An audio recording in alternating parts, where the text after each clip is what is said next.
Bueno, muy buenos días, apreciados estudiantes. Esta es la sesión número 4 de la asignatura Líneas de Transmisión para los estudiantes de Ingeniería Eléctrica del grupo 23352-O1. La sesión del día de hoy pues busca dar ya como tal la introducción de la asignatura y se llamará entonces componentes de un sistema de potencia. Bien. Bueno, a modo de introducción, vamos a hablar algo referente a lo que es la historia de la electricidad, que pues muchos de ustedes en parte ya conocen, algunos no conocen, pero siempre es interesante recordar cómo son los inicios de la electricidad, ¿no? Sabemos que los primeros descubrimientos vienen por los griegos, ¿no? Que los griegos fueron unos estudiosos en su entonces de todo lo que era la ciencia y se podría considerar como los primeros padres de la ciencia, ¿no? Eh, ¿Cómo descubrieron pues el tema de la electricidad? Estos fenómenos eléctricos en la naturaleza pues son conocidos justamente por las propiedades eléctricas que tenía un material interesante que se llamaba el ámbar.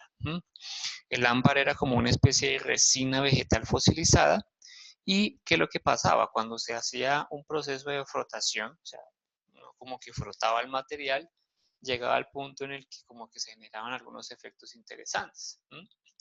Muchos de ustedes seguramente han notado ese efecto al frotar de pronto una tela con parte de su cabello, no sé, y como que salen chispitas, ¿no? Depende del tipo de material, pues se podían ver esas chispas, así como electricidad estática, ¿no? Que seguramente, o también, por ejemplo, cuando uno se quita una camiseta, sale como ese proceso de que se frota el material de la camiseta con el cabello y se genera ahí electricidad estática, ¿no? Entonces, incluso pues para las personas que tengan marcapasos, todo el tema de lo que es la ropa tiene que ser de una forma, ¿no? Particular, porque pues los marcapasos son muy sensibles a lo que es la electricidad estática, por ejemplo, ¿no? Muy bien, y pues para este caso, lo que le llamaron a esa, digamos, esa propiedad fundamental, eh, bueno, no a esa propiedad fundamental, sino el elemento como tal, le llamaron electrón, ¿sí? Inicialmente, pues porque venía del ámbar. Y pues si miramos los primeros estudios científicos, no pasaron sino hasta casi que 2000 años, hasta que se viviera otra revolución, por así decirlo, ¿sí? Desde los griegos hasta que el inglés Guillermo Gilbert retoma más o menos en el 1600 esos estudios griegos y emplea por primera vez la palabra electricidad, ¿sí? Ya se eliminó el concepto de ámbar, digamos de solamente frotar, y ya se hablaba, por ejemplo, de experimentación sobre electricidad y magnetismo, ¿no? Entonces ahí también destacó algunas de las propiedades interesantes de no solamente ese ámbar, sino también de pues, sustancias como el vidrio, el azufre, la resina, que también tenían esas propiedades del ámbar, ¿sí? Y pues ahí encontraron lo que se llama pues el famoso proceso de frotación, que lo que hacía era como que se cargaba, ¿no? Y estas a su vez atraían otros objetos, ¿sí? Entonces aquí lo que pasó es que los materiales que se comportaban como el ámbar, es decir, que cuando yo lo frotaba atraían otros materiales, se les llamó eléctricos, mientras que a esos que yo frotaba pero no pasaba nada, se les llamaba aneléctricas, ¿sí? Más o menos, bueno, ya digamos avanzando a lo largo de todo el tiempo, después de que se abordó todo el tema de electromagnetismo y demás, ¿sí? Ahora, ¿a qué se llegaba o a qué se llegó? Ya se llegó pues más o menos para el 1870, nacieron los primeros sistemas de alumbrado, ¿sí? Antes, ¿cómo se generaba la iluminación? La iluminación de las calles y todo eso, para esas épocas antiguas, se manejaba con el tema de iluminación se me olvidó el nombre de esto, sí, como una especie de velas, de candelabros, ¿sí? de candelabros, y estos candelabros pues alguien tenía un trabajo todos los días de ir a encenderlos y después en la madrugada ir a apagarlos, ¿sí? Ese era el trabajo de esos entonces, ¿no? Pero bueno, en su entonces también pasó que la electricidad iba a eliminar empleos, iba a dejar a la gente sin empleo, y pues fíjense que ahorita en la actualidad todavía existen empleos. Entonces, la recomendación, no le tengan miedo a las revoluciones. Bueno, más o menos con el 870 nacieron los primeros sistemas de alumbrado con generadores residenciales que alimentaban lámparas de arco a una residencia, ¿sí? Para el 880, Edison descubrió una lámpara incandescente, ya eran diferentes, no eran de arco, sino eran incandescentes, y tuvo la idea de alimentar varias lámparas con un único generador, ¿sí? Pues uno diría, uy, no, pues eso es tan sencillo, pero en ese entonces era algo revolucionario. Y en el 882, Edison consigue alimentar 400 lámparas de 80 vatios, cada uno más o menos a 100 voltios en corriente continua. Fíjense que antes la corriente continua era la que mandaba la parada en el mercado. Bueno, pues no es que hubiera mucho mercado en ese entonces, pero lo que se estaba, digamos, gestando en ese entonces era el tema de la corriente continua. Luego pasó en Londres lo mismo. Para el 883 se inventa el transformador en Francia y la corriente alterna ahora se hace bastante importante. Entonces ya habían sistemas de alimentación basados en corriente continua y sistemas de alimentación basados en corriente alterna, ¿sí? En 1886 se funda la Westinghouse Electric para competir con la General Electric. Entonces la Westinghouse, la de Tesla versus la de Edison, que es la General Electric. Y en el 887, el Westinghouse en Stanley construyen un sistema que alimenta a 150 lámparas en corriente alterna, ¿sí? Aquí ya como que se va equiparando el tema de la competencia entre la AC y la DC. Para el 889, en los Estados Unidos de América, como se llamaba en ese entonces, ¿sí? El primer sistema de transmisión. Ya se hablaban de sistemas de transmisión de 4 kilovoltios y más o menos 21 kilómetros en corriente alterna. Aparte de eso, pues Tesla, pues ya me imagino que muchos de ustedes lo conocen. Si no lo conocen, pues entonces consulten quién fue Nikola Tesla. Desarrolla los sistemas polifásicos y patenta todo, pero pues ustedes saben que Tesla, o bueno, si no saben, pues les comento, Tesla se dio las patentes a Westinghouse y ahí es donde comienza lo de la guerra de las corrientes, ¿sí? En el 890, Edison versus Westinghouse, DC versus AC, lo que son la guerra de las corrientes. Hay unos documentales interesantes en YouTube eh, de Discovery Channel donde mencionan este tema de la guerra de las corrientes. ¿Qué es lo que pasa acá? Pues las tensiones se pueden transformar fácilmente en lo que es en AC. Los generadores eran mucho más simples, habían menores pérdidas en la transmisión y los motores son mucho más simples y económicos. Pero por qué habían menores pérdidas de transmisión y por qué los generadores eran mucho más simples? Porque recuerden que como Tesla inventó los sistemas polifásicos, ya era mucho más sencillo hacer transmisión de potencia en sistemas trifásicos, y esos sistemas trifásicos permitían que pues yo llevara 3 líneas, ¿sí? Solamente. Mientras que los sistemas de DC necesitaba siempre una línea y un retorno, ¿sí? Y eso hacía que los conductores fueran más gruesos, bueno, etc. Algunas de las ventajas que seguramente uno menciona cuando dicta sistemas trifásicos o cuando hace la introducción a sistemas trifásicos es justamente eso, digamos, la eliminación del neutro como retorno, debido a que si tenemos un sistema que es equilibrado, pues ese sistema equilibrado va a tener la posibilidad de que las corrientes de retorno van a ser cero, ¿no? En el 893, el primer sistema trifásico se construye en los Estados Unidos de América con 12 kilómetros con una línea de transmisión de más o menos 2.3 kilovoltios.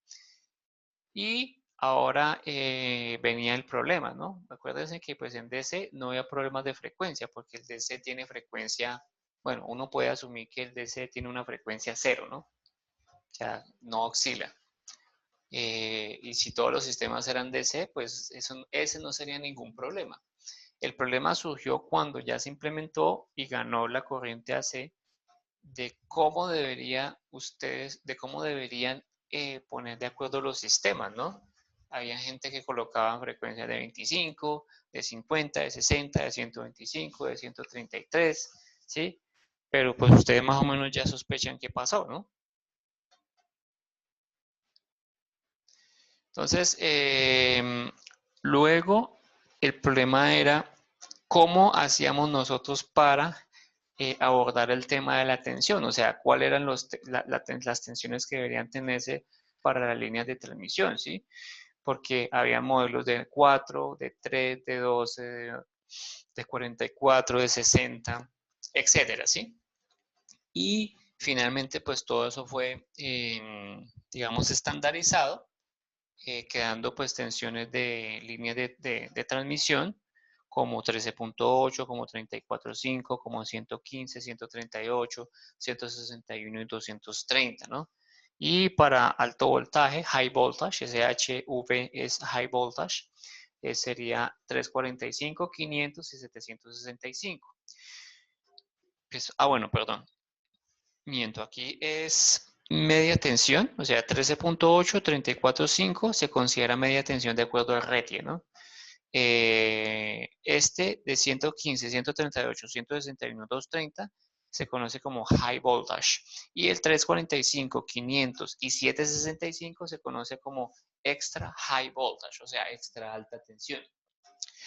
Bueno, en el 50 la DC vuelve y juega, porque realmente pues la DC en su entonces ofrecía muchas desventajas, pero pues como esas desventajas fueron superadas ampliamente por la corriente alterna, pues la corriente alterna ganó. Pero ustedes saben que usualmente en ciencia una cosa que prevalece por un tiempo es tan bien estudiada que también se le pueden encontrar problemas. Esa es la ventaja de la ciencia y esa es la ventaja del campo, ¿no? De los campos de acción de la ciencia. Hay un modelo, cualquier tipo de modelo que ustedes estudian actualmente, y si ustedes estudian el modelo lo suficiente como para decir, no, esta no es la mejor forma de solucionar las cosas, pues se diseñan otra forma de hacerlo y ustedes se van a dar cuenta que pues siempre hay cosas nuevas y caminos nuevos para resolver las cosas. Bien, ¿qué fue lo que pasó pues en el 50, en la ADC? Pues aparece la electrónica como tal, ¿sí? Antes no existía la electrónica, ahora ya apareció la electrónica y con la electrónica se le dieron como unos superpoderes que tenía ya lo que era la DC para líneas de transmisión, pero de alta tensión, ¿sí? Ese high voltage DC es la que es la línea de transmisión de súper alta tensión, que se vuelve bastante atractiva, pero justamente porque ya apareció la electrónica. Si no hubiera aparecido la electrónica, seguiría siendo ineficiente la corriente, pues digamos la transmisión en corriente continua, ¿no? Muy bien, para el 54 pues aparece el tiristor de potencia y ya se realiza un primer enlace en HVDC, High Voltage Direct Current, ¿sí? Son sistemas de transmisión de alto voltaje, pero que tienen que componente en DC, o digamos la tensión es en DC. Bueno, entonces eso es más o menos así a grandes rasgos la historia. En la actualidad, pues lo que ocurre más o menos aquí en Colombia es que tenemos un sistemas mayoritariamente ¿en qué? En AC. eh, pues mayoritariamente todos los sistemas en Colombia son en AC, ¿sí? Y estas HVDC que les menciono, pues en Colombia no las hay es en Europa y Estados Unidos para sistemas de extra alta tensión, ¿sí? más o menos unos 750 kilovoltios. Y pues ustedes saben que al menos aquí en Colombia, pues como tenemos generación muy concentrada en la parte de hidráulica, o sea, la mayoría de la generación que ocurre en Colombia depende del agua, pues los sistemas de transmisión suelen ser más en corriente alterna, por el tema digamos, por cómo tiene que moverse, ¿no? Fíjense que aprovecha uno el movimiento del agua y se necesita un sistema de movimiento circular, que ahí es donde se gesta justamente la señal alterna, ¿no?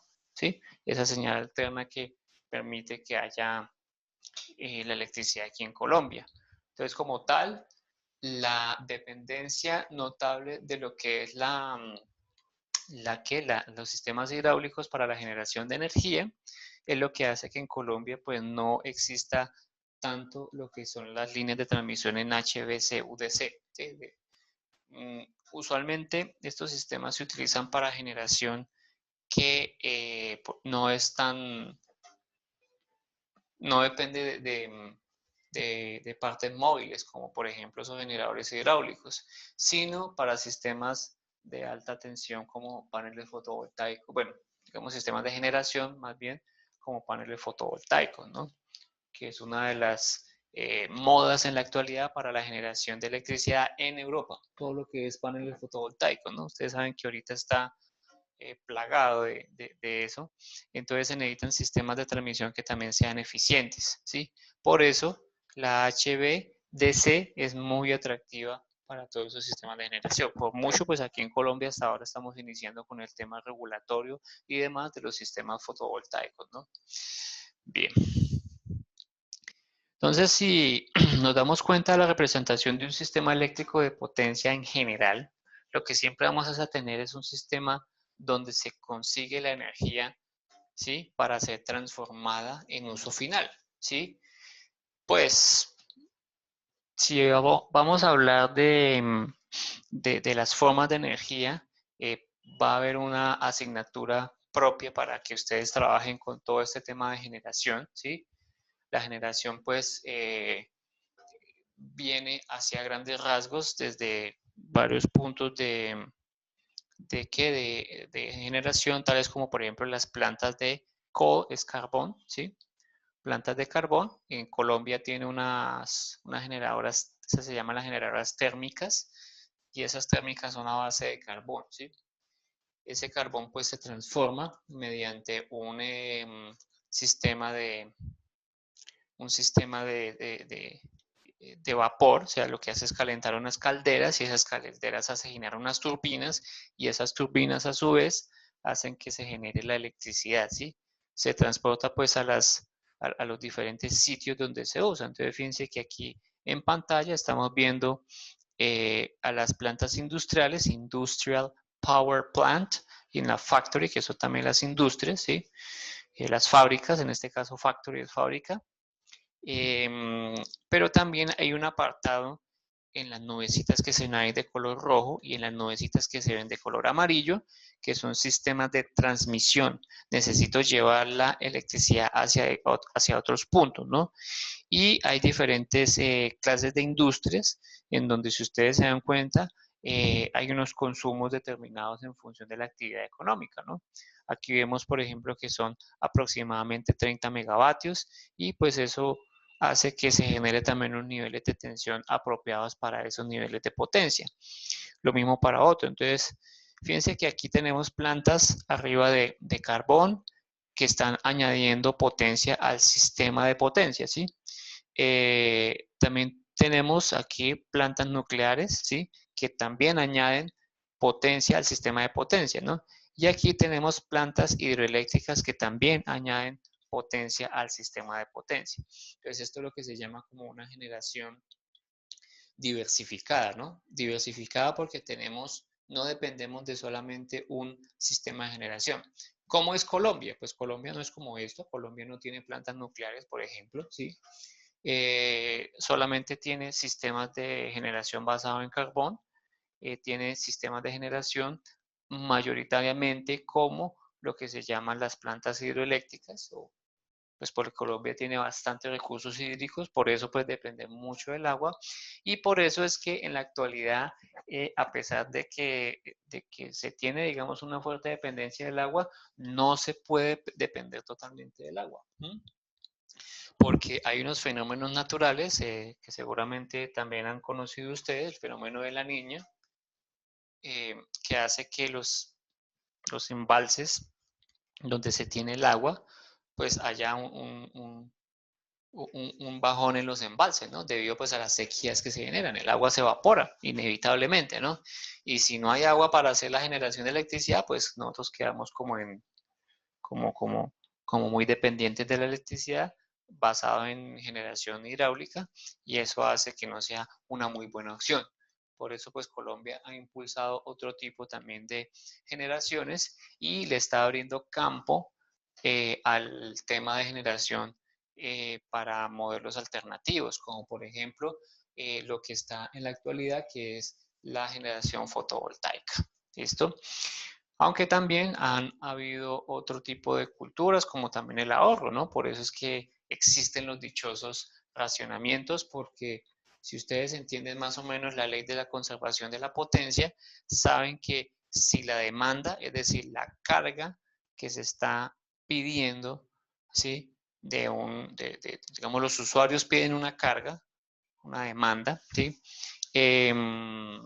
Pues ustedes saben que si no hay las fuentes para suplir esa demanda, pues la energía no sale de cualquier, de dónde, ¿sí? ¿De dónde va a salir la energía? Porque la energía no se crea ni se destruye, sino solamente se transforma, ¿no? Principio de conservación de la energía. Entonces es por eso que no se puede depender notablemente de solamente lo que es los sistemas de generación hidráulica, ¿no? Aquí se añaden pues lo que son los paneles fotovoltaicos, no necesariamente tan lejos, pueden ser un poco más cerca. A veces uno habla es como desde el punto de vista de generación fotovoltaica, la llama uno de generación distribuida, ¿no? Porque está más in situ que estar más lejos, ¿no? Afortunadamente el sol es un recurso disponible en casi cualquier lado del globo del planeta, ¿no? Entonces, tener el sol ahí disponible hace que yo en cualquier lado pueda prácticamente tener, ¿sí? Un sistema de generación de acuerdo pues a mis necesidades. Muy bien. Aquí, por ejemplo, en Colombia tenemos unos sistemas adicionales no tan, eh, ¿cómo decirlo? No tan grandes como lo son, por ejemplo, la parte hidráulica y la parte de generación térmica. Tenemos algunos ya sistemas de paneles fotovoltaicos, lo que les decía, pues los sistemas de paneles fotovoltaicos o las granjas solares ya alimentan a subsistemas de carga que no están tan lejos, ¿sí? Porque pues usualmente los recursos hidráulicos no se encuentran en la ciudad, ¿no? Se encuentran es lejos, ¿no? Por ejemplo, la represa, digamos, el río que nos queda aquí más cerca es el hidrosogamoso, el Sogamoso, y ahí está la generadora de isogamoso, ¿no? Pero no está, digamos, a 1 kilómetro, ¿no? Está, digamos, bastante lejos. Y traer la electricidad desde allá hasta acá, ese es el problema. Pero con el tema de los paneles solares, como mencionaba antes, esto yo lo puedo dejar in situ y hacer la generación in situ, por lo que entonces no voy a necesitar una potencia lejana, sino que la tengo acá y la transmisión va a ser más corta, ¿sí? Ya de hecho, particularmente aquí, pues la transmisión no se llamaría transmisión, sino se llamaría más como una distribución. Por eso aquí dice distribution grid, ¿sí? Es la red de distribución, ¿sí? Muy bien. Y también en Colombia tenemos aquí lo que son las granjas de eólicas, ¿no? Pues hay una en Epirachi, perdón, en La Guajira, pero eso es para abastecer allá en esa región algunas cosas de algunas empresas como tal, ¿no? De la EPM. Muy bien, así como a grandes rasgos es lo que es una representación de un sistema eléctrico de potencia y pues cada país usualmente tiene un sistema eléctrico, ¿no? Dependiendo sus recursos, porque pues Colombia podría decirse que está favorecido con el tema del agua, pero hay otros países que no están favorecidos con el tema del agua, ¿sí? Hay unos países que no tienen ni siquiera recursos para poder generar electricidad, entonces les toca pensar en otras formas de generación de electricidad que tengan disponibles, ¿no? Ya sea biomasa, nuclear, eólica, fotovoltaica, ¿sí? Entre otras de las posibles y potenciales formas de energía para solucionar eso, ¿no? Bueno, muy bien. El sistema eléctrico colombiano está compuesto por lo que les menciono, pero si hablamos desde el punto de vista de la conectividad, pues el sistema eléctrico colombiano está conformado por dos zonas importantes. La zona que está conformada por el SIN, que es el Sistema Interconectado Nacional, su palabra lo indica, sistema que está conectado a nivel nacional, ¿sí? Y es el sistema compuesto por los elementos conectados entre sí, lo que son las plantas, los equipos de generación, la red de interconexión, las redes regionales e interregionales de transmisión, la red de distribución y las cargas eléctricas de los usuarios. Todo eso está conectado. El computador que yo estoy, digamos que yo tengo aquí funcionando y sus computadores que están funcionando, están recibiendo parte de toda la energía eléctrica que se está generando en este momento. ¿Sí? Bueno, ahí ya saben qué es lo que es un sistema interconectado nacional. Sin embargo, existen unas zonas en Colombia debido pues a muchos factores, ¿sí? No solamente uno pensaría que son factores, por ejemplo, de lejanía, ¿sí? O porque pues usualmente un sistema interconectado, digamos, se le lleva electricidad a un sitio, es porque es rentable para la empresa, ¿no? Tender o hacer un tendido desde un punto de generación hacia un punto donde hay una población que casi no consume electricidad, realmente desde ese punto de vista no es viable, ¿no? ¿Sí? No hay una tasa de inversión de retorno lo suficientemente apropiada en un tiempo pues relativamente corto para decir, bueno, vamos a conectar esos sitios en los cuales pues no hay electricidad, entonces nos vamos a llevar la electricidad hasta allá, pues no es tan fácil. Los otros factores son la geografía del terreno, ¿no? El terreno pues Colombia tiene una geografía bastante compleja, eh, ya sea por los diferentes climas que tenemos acá. Eh, Ustedes saben que en Colombia perfectamente se puede estar en tierra caliente en casi unos pocos kilómetros o tierra fría en unos pocos kilómetros. El ejemplo es acá, ¿no? Bucaramanga, pues es un clima templado y ustedes se dirigen hacia la ciudad de Cúcuta, pasan por el páramo de Berlín y se llama páramo no porque sea caliente, ¿no? Realmente es porque es frío, ¿no? O sea, tenemos diferentes climas y condiciones en tan poquitos kilómetros, ¿no? Hay otros países que suelen ser un poco más planos y las condiciones atmosféricas suelen ser más homogéneas a lo largo de qué? A lo largo del país, ¿no? Colombia pues tiene esa geografía bastante compleja. Bueno, Colombia es lo que es pues todo lo que está ubicado en la zona ecuatorial, ¿no? Y también, bueno, realmente aquí lo que define la geografía de los países no es solamente su sitio ubicado si es en la región ecuatorial o en el trópico de Cáncer o en el trópico de Capricornio, sino también, como por así decirlo, la geografía de las montañas y todo lo que se presenta, ¿no? Acuérdense que la cordillera de los Andes, que atraviesa pues toda Latinoamérica, también hace que haya como una especie de geografía interesante. Particularmente, si ustedes se dan cuenta en la foto, las zonas no interconectadas que está en verde, ¿sí? Las zonas no interconectadas que están en verde, se ve que es mucho más, digamos, la región que no están conectadas son mucho más que la región que sí está conectada, ¿no? ¿Mm? Es más fácil llegar a esos sitios tan alejados mediante, ¿mediante qué? Mediante otras formas de generación y que respecto a, digamos, hacer un tendido, ¿no? O sea, yo realizo un tendido y llevo la electricidad, es mucho más costoso que, por ejemplo, hacer generación in situ, ¿sí? Para esos sitios donde no hay eh, una forma de conexión así con el sistema interconectado nacional, se generan otro tipo de prestaciones de servicio de energía, ¿sí? Para eso entonces hay paneles solares, para eso hay generación con diésel localizada, ¿sí? Pequeñas centrales de energía, entre otros. Por ejemplo, San Andrés y Providencia se considera una zona no interconectada, porque pues realmente no está conectada, ¿sí?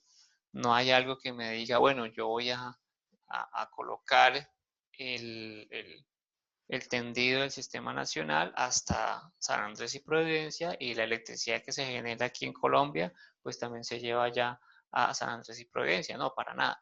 Allá la generación es totalmente térmica, ¿no?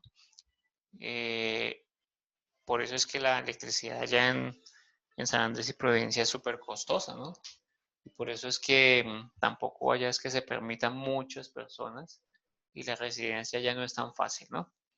Me refiero a que si ustedes quieren ir a vivir allá, no cualquiera puede hacerlo, ¿no? Por eso es que es todo un desafío ir allá.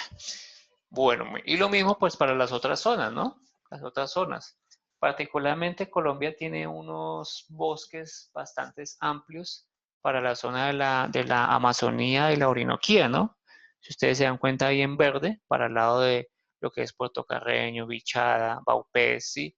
Todo eso son zonas no interconectadas. Muy bien. Una breve historia de la electricidad, pero ya en Colombia. Si hablamos ya en Colombia, en el 89 se constituye, hay un libro interesante de la historia de la electricidad en Colombia. Alguna vez lo tuve que leer cuando estaba iniciando la carrera. Eso se fue en el 2005, más o menos, cuando estaba yo iniciando la carrera. Y mencionaban justamente lo que era cómo se generaba y se gestaba el tema de la iluminación y la electricidad en, ¿qué? En Colombia, ¿no? Cómo era antes. Pero pues particularmente vamos a iniciar desde acá, cuando surgió la primera empresa eléctrica del país, que es la Bogotá Electric Light Co. ¿Sí? La historia de la electricidad en Colombia se llama el libro, pero no recuerdo es el nombre del autor. A ver si lo encuentro. Era como de las velitas, una velita.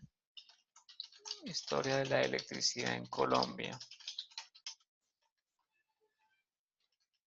Hay un autor que hizo desde el tiempo de la, desde el tiempo de la qué, de la, de la colonia hasta la actualidad. Pues digamos que la actualidad no sería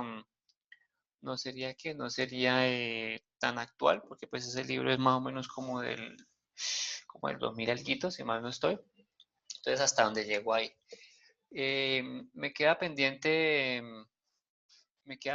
que averiguarte, Angie, se llama el libro como tal. Yo sé que en Bogotá, allá cuando lo tengo, le voy a preguntar a uno de mis familiares que me busque el libro y me regale justamente el nombre del autor. Sé que se llama Historia de la Electricidad en Colombia, pero no recuerdo el nombre del autor en este momento.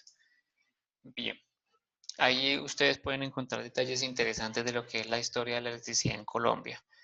Pues si ustedes son los que les gusta un poquito lo que es el tema de historia y cositas de qué pasaron en ese entonces, es un libro chévere de leer, realmente, ¿sí?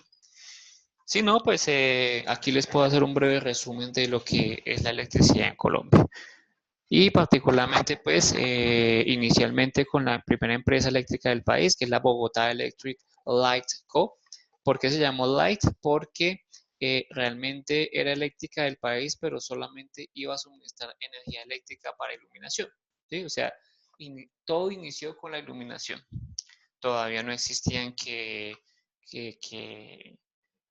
que por ejemplo, que las licuadoras, que todo eso, eso todavía no existía, solamente era la bombilla. Ese fue el primer aparato eléctrico que apareció, la bombilla eléctrica, ¿sí? Luego le siguieron Bucaramanga. Fíjese que Bucaramanga estuvo a la vanguardia de todo el tema de la electricidad, ¿sí? Bucaramanga, pues con la compañía eléctrica de Bucaramanga en el 91, 891, construyó la primera planta de Chitotá en el río Suratá. ¿Sí? Estábamos bastante cerca y se podría considerar como la primera hidroeléctrica del país, ¿sí? Como tal, o sea, estuvimos a la vanguardia. Bueno, estuvieron, porque yo no soy pumangués, pero estuvieron a la vanguardia en Bucaramanga con el tema de la generación eléctrica, ¿no? Fíjense que esto fue importante. Entonces, claro, esto pues ya en la actualidad pues no es que exista mucho, si mal no estoy, creo que hay un museo, está en un museo la planta de generación. Para eso entonces voy a mostrarles aquí un video interesante que les puede pues como ilustrar un poquito más lo que es el tema de la electricidad en Bucaramanga.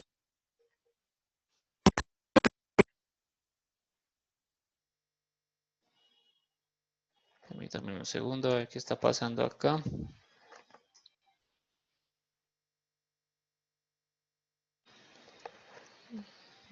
Déjenme lo abro de forma local.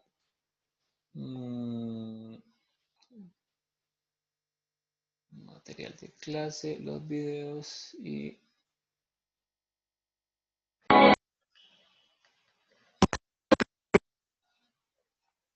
Huepa, quién sabe qué pasó acá, a ver.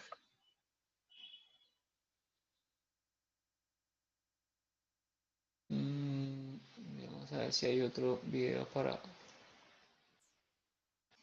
otro reproductor.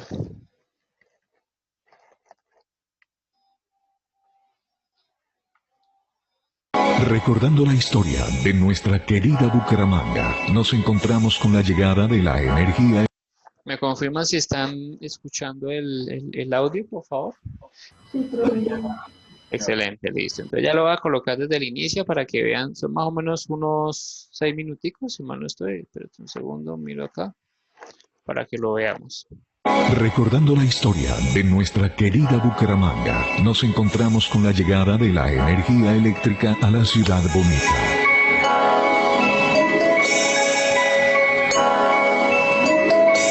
Fueron 30 bombillas las encargadas de iluminar el Paseo del Comercio el 30 de agosto de 1891 a las 7:30 de la noche. Cuando los ciudadanos de a pie, las familias prestantes, los políticos y empresarios de la ciudad vieron que sus rostros se iluminaban con la luz cálida, saltaron de la felicidad, aplaudieron, bailaron al ritmo de las canciones entonadas por la banda departamental y lanzaron al cielo voladores y cohetes. Fue entonces cuando muchos bumangueses que aguardaban en sus hogares la llegada de la buena nueva se enteraron por medio del sonido de las campanas de la iglesia de San Laureano que todo había resultado según lo acordado por el grupo de alemanes Julio Jones y los hermanos Rinaldo, Jorge Antonio y Germán Golgel. La romería por el Paseo del Comercio durante las 3 noches siguientes no se hizo esperar. Todo marchaba muy bien, gracias a la planta instalada en Chitota, cuyas turbinas eran movidas por la fuerza de las aguas del río Suratá, por parte de la Compañía Eléctrica Anónima de Bucaramanga Limitada, como se bautizó a la empresa que proveía el servicio de alumbrado público. A los pocos días, la alegría fue apaciguada cuando la corriente del afluente se llevó por delante los muros de la planta, destruyendo parte de los equipos traídos desde Estados Unidos y dejando en las tinieblas de nuevo a lo que hoy es el centro de la ciudad.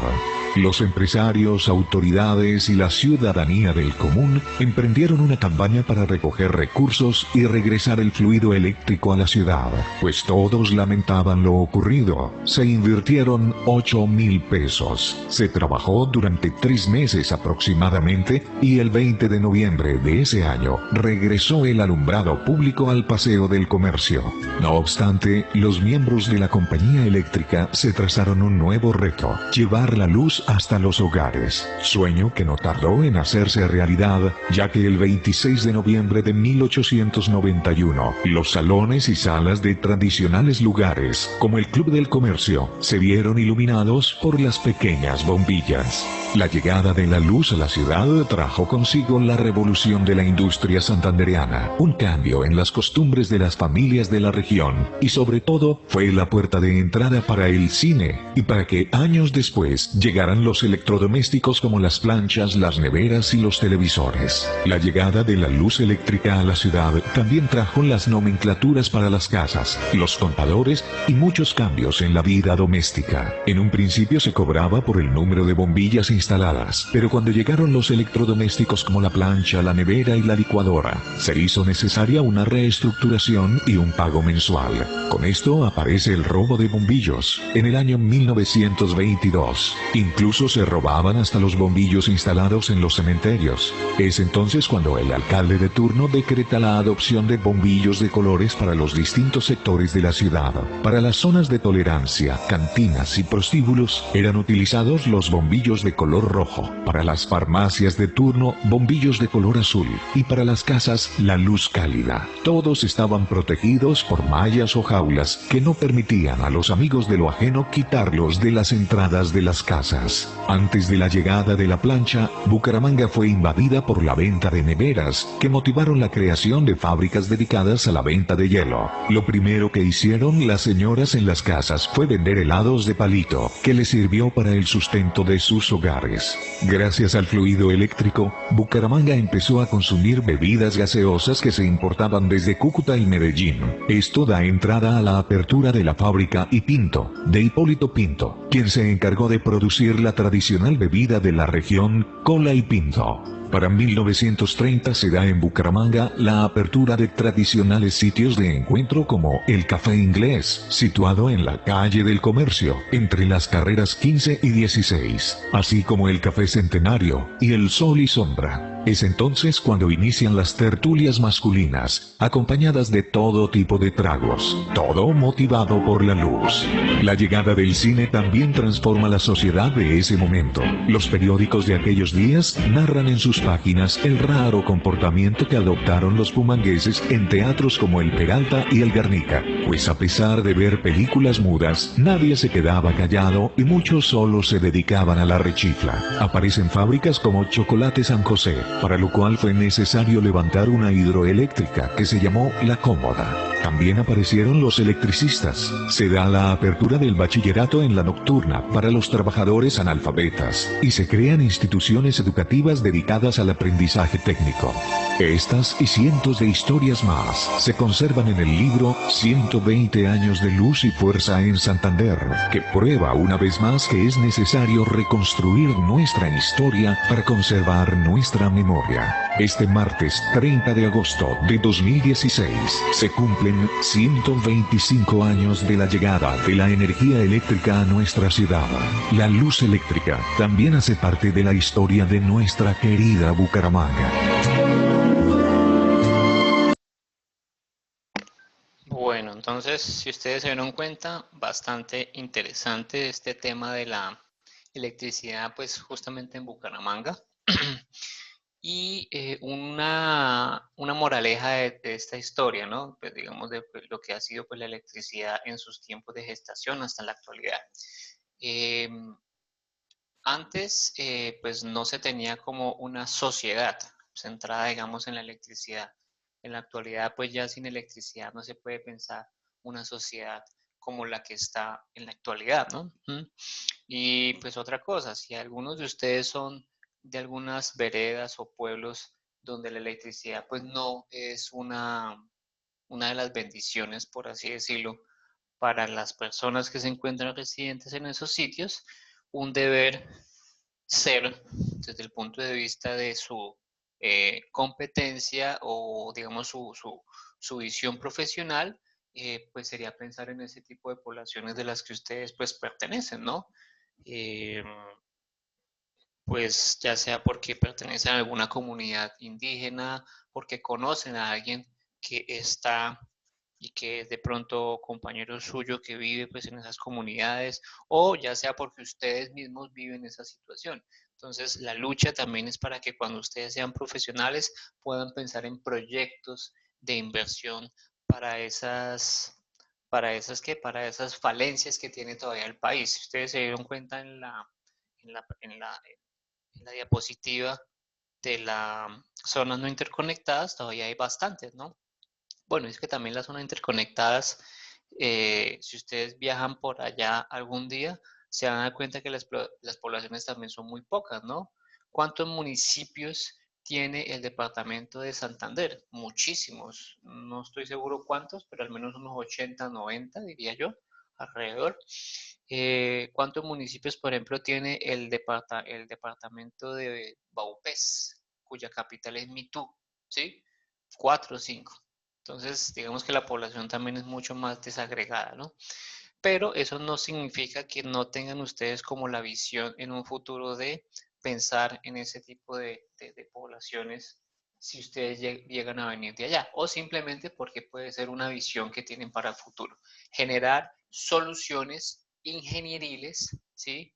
Y bien adaptadas a los entornos y a las tecnologías que permitan que ustedes, por ejemplo, eh, lleguen y logren sí, como validar y mejorar las condiciones de vida de las personas de esas regiones. ¿Listo? Es como nuestra misión final. Bueno, en Medellín en 1895 la Compañía Antioqueña de Instalaciones Eléctricas, antecesora de la EPM. En el 909 aparece la Compañía Colombiana de Electricidad, que prestaría el servicio en varios municipios en la costa atlántica. En la ciudad de Cali, en el 910, la Cali Electric Light and Power Co. construyó la primera hidroeléctrica sobre el río Cali. En Bogotá, en el 920, aparece la Compañía Nacional de Electricidad, antecesora de la Empresa de Energía de Bogotá. Entonces, fíjense que ya después de que se fueron construyendo las generadoras en Bucaramanga y en Bogotá, ya otras ciudades y departamentos comenzaron a hacer eso mismo, ¿no? Con el fin de impulsar la electrificación en el país, en el 46 se creó el Instituto de Aprovechamiento de Aguas y Fomento Eléctrico, Electraguas, que en el 68 se convirtió en el Instituto Colombiano de Energía, el ICER.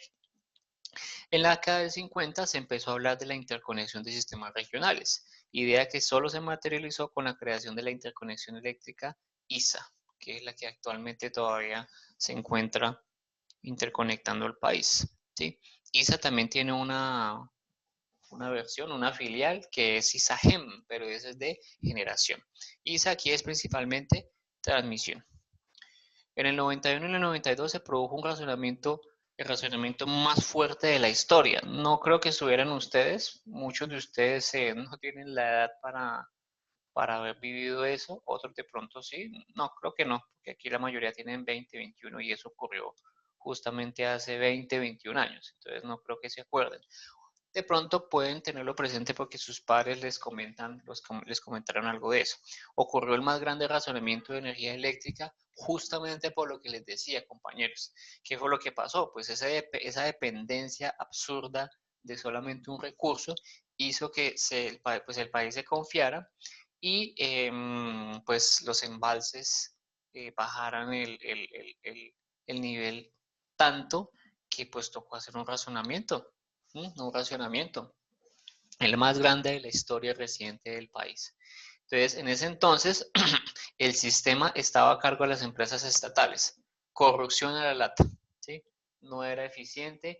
Yo me acuerdo que en ese entonces, carajo, en ese entonces nosotros pues digamos que en la actualidad hay una dependencia notable de todos los sistemas computacionales y todo lo que uno hace en la actualidad, pues depende mucho de la electricidad. En ese entonces no dependía uno mucho de la electricidad, uno jugaba un poquito más cosas distintas que de pronto está, por ejemplo, en un computador, que estar en un televisor, pues porque no eran tan comunes en ese entonces los televisores, ¿no? Sin embargo, sí había unas franjas en las cuales uno estaba pues muy pendiente de del televisor y demás, ¿no? Y a veces pues cuando había la electricidad se iba bastante la electricidad, no era igual a como es en la actualidad. En la actualidad que se vaya la electricidad es bastante raro, ¿no? Ocurre porque hay que hacer mantenimientos y demás, pero que se vaya la electricidad en la actualidad es bastante raro, es extraño, ¿sí? De hecho, pues para eliminar ese tipo de problemas, porque estaba justamente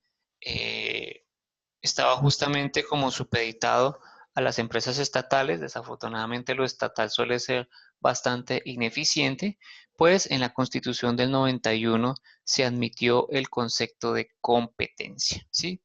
Entonces ahí se dio lo que se llama la libre entrada de cualquier agente interesado en prestar servicios, ¿sí?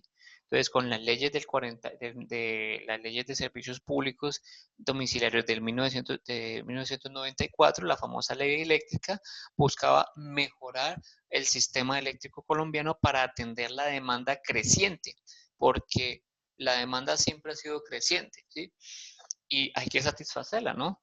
Y sobre todo, pues, en buenas condiciones de calidad. O sea, no, nosotros teníamos horas en Bogotá, en las cuales no había electricidad. Y no era porque el sistema fuera, que no estuviera uno conectado, es porque pues el sistema era ineficiente desde el punto de vista de cómo se manejaba en el país.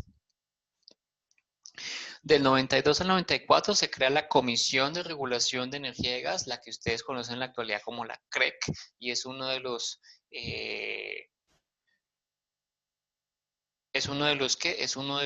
por así decirlo, entes que establece los lineamientos y hace que se cumplan las leyes, ¿listo? Y también apareció la Unidad de Planeación Minero-Energética, la UTME, mientras que una es la que está pendiente digamos, de que todo se cumpla, la otra es la que planea para que evitar eso que pasó antes, ¿no? ¿Mm? Bueno, muy bien. Listo, Juan Diego, no hay problema. Sí, hay unas conferencias a las 8. Perfecto, no hay problema. Si quienes tengan de pronto el interés de entrar a alguna conferencia, pues adelante. Ustedes saben que estamos en la semana toda eléctrica, hoy es el último día, para que ustedes entren y pues se nutran de toda esa información interesante. Entonces, hasta el miércoles. Muchas gracias también, Juan Diego. Bien, entonces la CREC, pues lo que hace es regular los monopolios, ¿no? Porque usualmente el problema del monopolio es que no genera ese avance, ¿sí? Como yo soy el único que ofrece el servicio, entonces yo coloco las condiciones y ese no es el deber ser, ¿no? Pero desafortunadamente la única forma, como por así decirlo, de regular esos monopolios es meter competencia.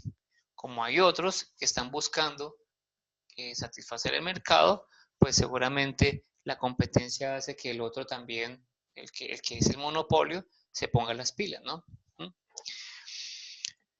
Y la otra es la unidad de planeación energética, lo que les dije, pues para evitar que pase lo que pasó pues en esos años, ¿no? Por eso es que este genera bastantes políticas y demás decisiones basadas en lo que va a ser en el futuro. Y hay, por así decirlo, proyecciones que se generan de aquí hasta bastante tiempo de cuáles van a ser las fuentes de energía que se van a concebir en Colombia a lo largo de unos años, ¿no? Y saber cómo va a ser su detrimento, ¿no? Porque pues uno piensa que todas las fuentes van a ser infinitas para toda la vida y no, resulta que no. Resulta que hay momentos en los cuales los recursos tienden a acabarse. El agua tiende a acabarse si no se cuida. Hay algunos recursos que no se renuevan tan rápido como se gastan, ¿no? El carbón también tiende a acabarse, ¿sí? Entonces, la idea es que de la UTME se generen ese tipo de decisiones y formulación de políticas de Estado para que se consigan también nuevos insumos, ¿no? Para la electricidad. Muy bien. Entonces, el sistema interconectado nacional está compuesto por los siguientes elementos. Ya después de mencionar lo que es sistema interconectado nacional y las zonas no interconectadas, el sistema interconectado nacional está compuesto entre sí, de acuerdo al artículo 11 de la ley 143 del 94, está compuesto por las plantas y equipos de generación. O sea, si lo hablamos desde el punto de vista de circuitos, serían las fuentes. ¿Mm? La red de interconexión nacional, las redes regionales e interregionales de transmisión y la red de distribución, esto lo llamaríamos nosotros como el conductor que vemos en circuitos, ¿sí? Aquí pues en esto no es tan sencillo como que yo digo el conductor que vemos en circuitos, porque realmente no es tan así, pero si lo queremos simplificar es así. Y por último, las cargas eléctricas de los usuarios, pues es el lado de la carga, lo que ustedes vieron en circuitos, que por ejemplo podría ser un resistor, un condensador, una bobina, ¿sí? Un dispositivo electrónico, si ya vieron la parte de electrónica, etcétera. Y nosotros nos vamos a concentrar en esto, ese conductor que permite llevar la energía desde donde se genera hasta donde se consume, es nuestro enfoque, ¿sí? Ese conductor ya va a tener un modelamiento, unos parámetros que son necesarios debido a que pues no están cerca, ¿no? Si ustedes tienen sus circuitos electrónicos, el conductor que conecta desde la fuente hasta la carga es un conductor a lo sumo de 5 o 10 centímetros por mucho. En esas condiciones, modelar un conductor no es que sea sencillo, pero modelar conductor uno lo asume como un cable ideal, es decir, un elemento que tiene resistencia cero. Pero para líneas de transmisión eso no es tan así. Y eso es a lo que se va a dedicar este curso, ¿no? Y pues si hablamos de la organización desde el punto de vista administrativo eh, y del país, el sistema interconectado nacional se genera dependiente en tres, digamos, puntos, que es la política, que la genera el Ministerio de Minas y Energía, el control, que es la Superintendencia de Servicios Públicos Domiciliarios, ¿sí? La regulación, que es la Comisión Regulación de Energía y Gas, y la XM, que es todo lo que hace referencia a el despacho, ¿sí? Como la administración desde el punto de vista del despacho de energía eléctrica, ¿no? Este está muy pendiente de que todo lo que sean los datos históricos y demás se cumplan a cabalidad para que no hayan esos problemas, ¿no? Mm, Desafortunadamente, muchachos, nosotros no tenemos baterías lo suficientemente grandes como para decir, uy, voy a guardar toda esa energía que generé, porque pues estamos hablando del orden de gigavatios. No hay batería suficiente para guardar eso. Entonces, ¿qué toca hacer? Pues consumir a medida que se genera. Entonces, si se consume a medida que se genera, no, mentiras, al contrario. Generar a medida de lo que se consume. Es al contrario, ¿sí? Entonces, si hay que hacer ese, digamos, hay que tener presente ese comportamiento. ¿Qué es lo que hay que hacer? Pues saber cómo consume el usuario para generar en función del usuario. Para eso uno se basa, o la XM se basa en lo que es la parte de los datos, ¿sí? Datos históricos para hacer sus modelos y programar a los diferentes agentes y usuarios del mercado eh, a establecer cuándo usted debe generar, cuándo no, cuándo sí, etcétera. Y eso es lo que hace justamente la XM. ¿Mm? Y también están pues otros entes administrativos y entes del mercado. Bueno, entonces aquí vemos un poquito más, digamos, detallado lo que son las diferentes organizaciones que están en las que están compuestas pues el sistema interconectado nacional, que es pues lo que les decía, pues la Dirección y Políticas Públicas, que es la Dirección y Política Sectorial, el Ministerio de Minas y Energía.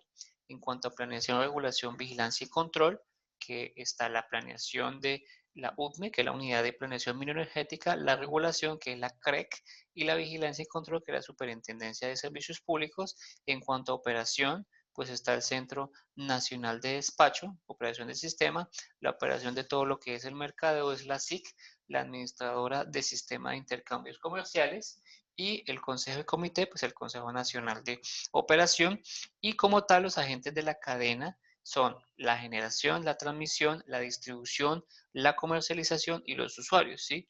Entonces, la generación, hay unas empresas que están dedicadas a la generación, hay unas empresas que están dedicadas a la transmisión.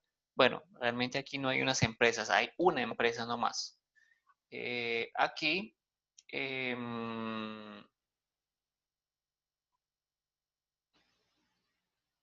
aquí que aquí solamente está la ISA. La distribución sí depende más que todo del, del operador de red, lo mismo que la comercialización, y por los usuarios son los usuarios. Bien, aquí vemos otra de la forma de organización del Sistema Interconectado Nacional y cómo es que se nombran los diferentes entes y elementos que pertenecen al Sistema Interconectado Nacional desde este punto de vista de organización. Bueno, bueno, ya son las 46, yo creo que podemos más bien dejar así para no abordar las diapositivas como tan bruscamente. El resto lo comentaré pues en la clase siguiente. Bueno, voy a hacer un llamadito a lista aquí en el Moodle antes de terminar para verificarlo el tema de la asistencia.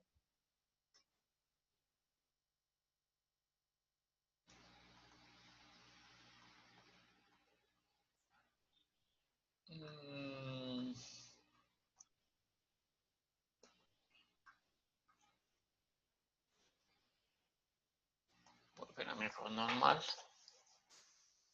Bueno, muy bien, entonces empezamos con el compañero Juan David Bayona. Presente, profe.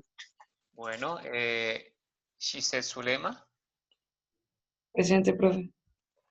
Mayra Alejandra. La compañera Mayra Alejandra. Bueno. Compañero David Leonardo. Ah, bueno. Presente, profe. La compañera Laura Lorena. No sé cómo siguió su internet.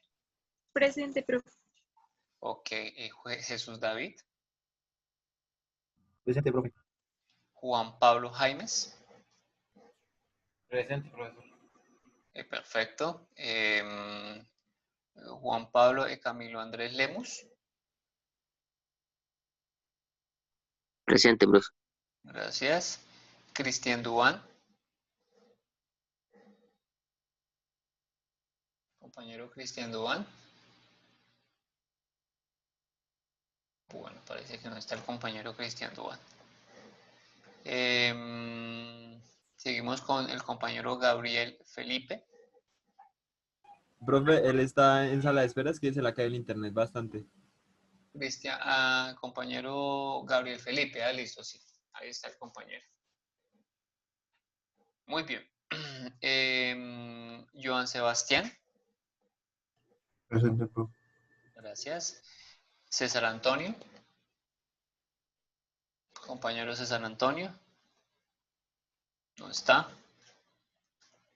Vamos a revisar porque creo que él no ha venido varias veces, entonces me toca preguntarle a ver qué es lo que pasa con el compañero. Vamos con el compañero Brian Yesid. Brian Yesid. Presente. Gracias.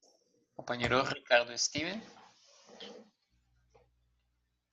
Ricardo Steven.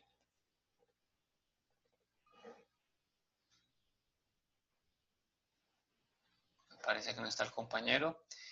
Juan David Quintero. Presente, profe. Gracias. Compañero Sebastián Quintero. Presente, profe. Gracias. Compañero Jason Arbey. Presente, profe. Gracias. Compañero Aldo Marcel. Presente, profe. Compañero Joan Felipe Rodríguez. Joan Felipe. Ok.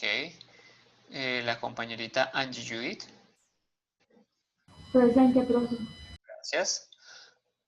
El compañero Juan Diego, bueno, fue el que se acabó de ir, que ya me dijo que tenía una conferencia que le interesaba. Compañero Omar Andrés.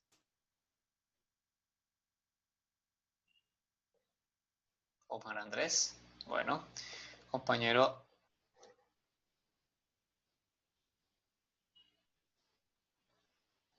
Ok, Aldair Alejandro. Presente, profe.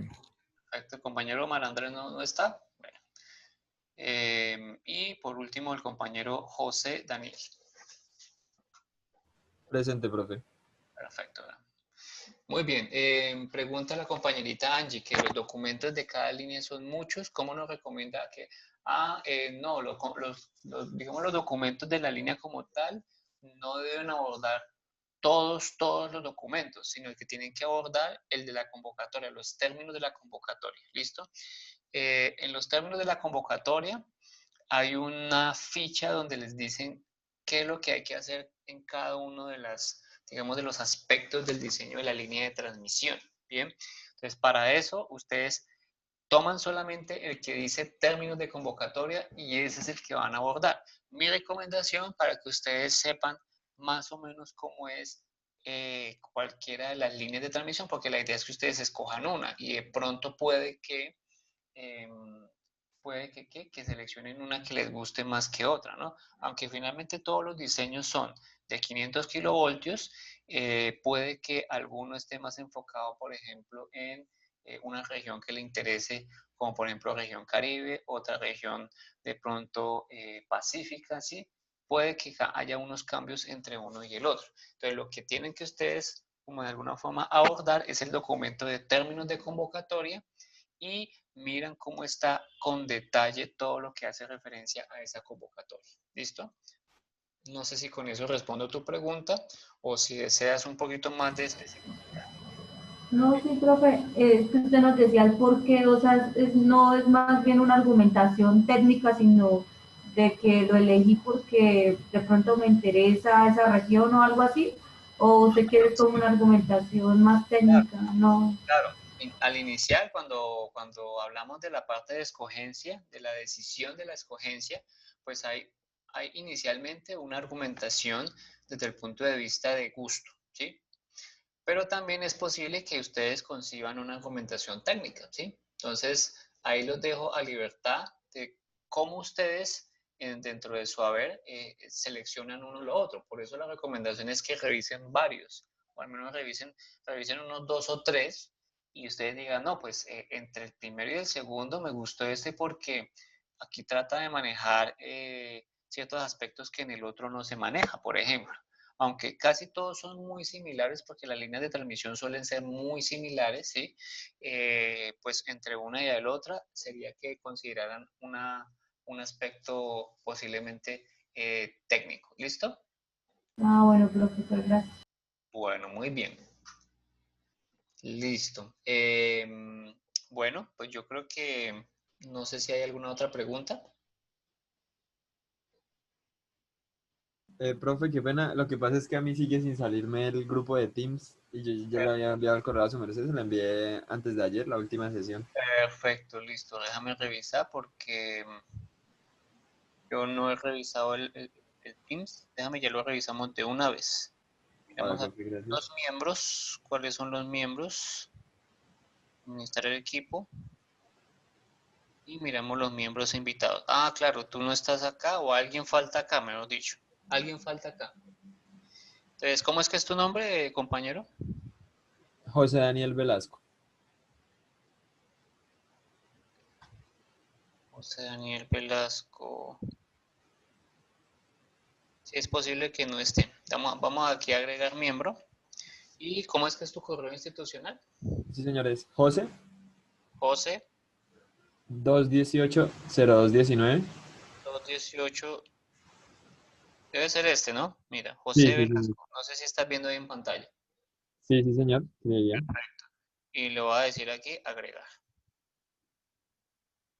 Profe, Listo. yo también. ¿Quién falta? Gabriel Lozano. Gabriel Lozano. Gabriel Lozano, ahí está, mira. Ah, listo, listo. Bueno, espérate un segundo, confirmamos. Gabriel 218-0205. Sí, sí, sí, sí, sí. Que Entonces, no, sí, no me estaba revisado. listo. Revisa por favor y si algo, pues entonces me comentas. Te voy a enviar ahí un mensajito para que buenas. Para que Listo, profe, sepas, muchas gracias. de pronto ahí sabes cuál es el grupo, ¿no? O llegas ahí de alguna forma para que quede mucho más rápido. Listo, bueno, entonces me avisan cualquier cosa si no tienen acceso a las plataformas y al Moodle, ¿no? Para yo estar pendiente ahí con ese tema. Bueno, apreciados estudiantes, creo que por el momento ya vamos a dejar así.